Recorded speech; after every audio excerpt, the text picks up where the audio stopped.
మీరు వద్దని చెప్పి వాళ్ళని కన్విన్స్ చేస్తున్నారు, ఎందుకంటే బీజేపీతో రావడం వల్ల ఓట్లు పోతాయి, మైనారిటీ ఓట్లు అని భయపడి అని చెప్తున్నారు. ఎంతవరకు వాస్తవం అది?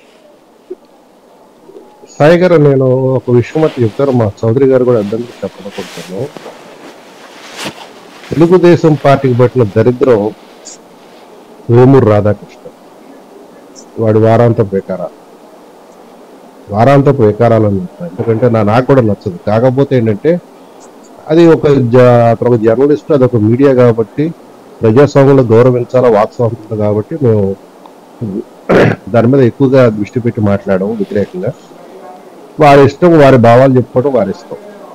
కానీ నాకు తెలిసి మా చౌదరి గారు కూడా చాలా సార్లు అందులో వచ్చిన వార్తలను ఖండించడం కూడా జరిగింది. నేను కూడా స్వయంగా డిబేట్లో వినడం కూడా జరిగింది.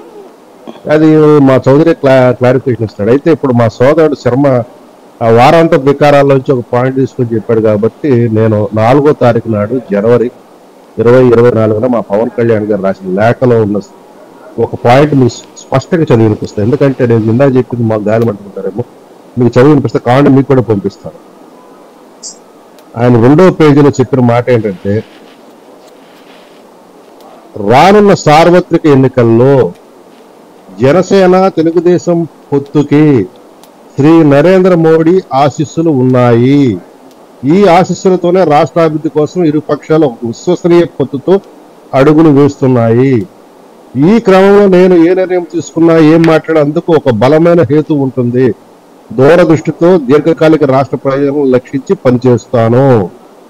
ఇది ఇప్పటికిప్పుడు మీకు కంటికి కనిపించకపోవచ్చు. నేను లక్షించినది, ఆశించినది నెరవేరిన రోజున నన్ను అపార్థం చేసుకునే ఈ క్షణం చూస్తున్నా. అంటే కొంతమంది కాపు పెద్దల ఉద్దేశిస్తూ ఆయన రాసిన లేఖలో ఈ పదాలు స్పష్టంగా ఉచ్చరిస్తూ ఆయన సంతకం కూడా చేసి విడుదల చేసిన ఈ లేఖ రాష్ట్ర ప్రజలందరికీ.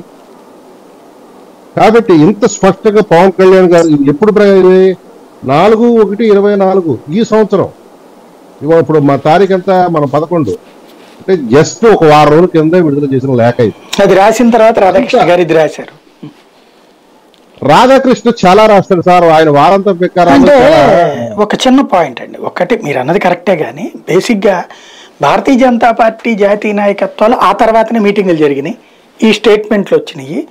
2వ పాయింట్ ఏంటంటే, ఆయన రాసిన దాంట్లో కీలకమైన పాయింట్ మైనారిటీ ఓట్లు పోతాయి, అట్లాగే బీజేపీ మీద ఉన్న వ్యతిరేకత మా మీద రిఫ్లెక్ట్ అవుతుంది కాబట్టి వద్దన్నారు.